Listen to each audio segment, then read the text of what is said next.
From an ancient homily on Holy Saturday, the Lord descends into hell. Something strange is happening. There's a great silence on earth today, a great silence and stillness. The whole earth keeps silence and is still because God has fallen asleep in the flesh, and he has raised up all who have slept ever since the world began. God has died in the flesh, and hell trembles with fear. He has gone to search for a first parent, as for a lost sheep, greatly desiring to visit those who live in darkness and in the shadow of death.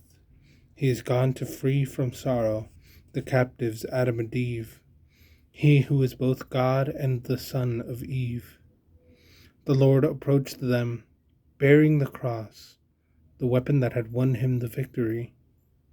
At the sight of him, Adam, the first man he had created, struck his breast in terror and cried out to everyone, "My Lord be with you all." And Christ answered him, "And with your spirit."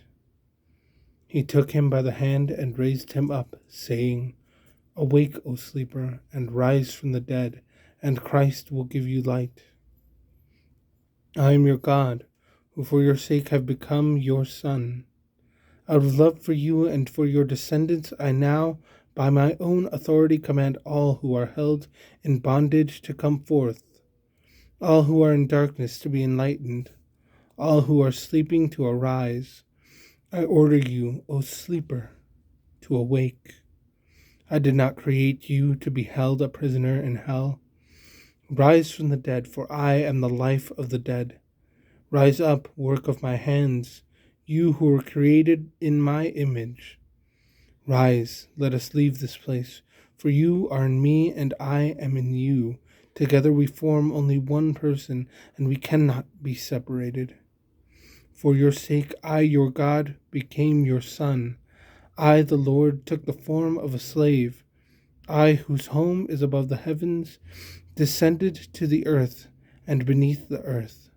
For your sake, for the sake of man, I became like a man without help, free among the dead. For the sake of you who left a garden, I was betrayed to the Jews in a garden, and I was crucified in a garden. See on my face the spittle I received in order to restore you to you the life I once breathed into you. See there the marks of the blows I received in order to refashion your warped nature in my image. On my back, see those marks of the scourging I endured to remove the burden of sin that weighs upon your back. See my hands nailed firmly to a tree, for you who once wickedly stretched out your hand to a tree. I slept on the cross, and a sword pierced my side, for you who slept in paradise and brought forth Eve from your side. My side has healed the pain in yours. My sleep will rouse you from your sleep in hell. The sword that pierced me has sheathed the sword that was turned against you. Rise, let us leave this place. The enemy led you out of the earthly paradise. I will not restore you to that paradise, but I will enthrone you in heaven. I forbade you the tree that was only a symbol of life, but see, I who am life itself am now one with you. I appointed cherubim to guard you as slaves are guarded, but now I make them worship you as God. The throne formed by cherubim awaits you, its bearers swift and eager. The bridal chamber is adorned, the banquet is ready, the eternal dwelling places are prepared. The treasure houses of all good things lie open. The kingdom of heaven has been prepared for you from all eternity.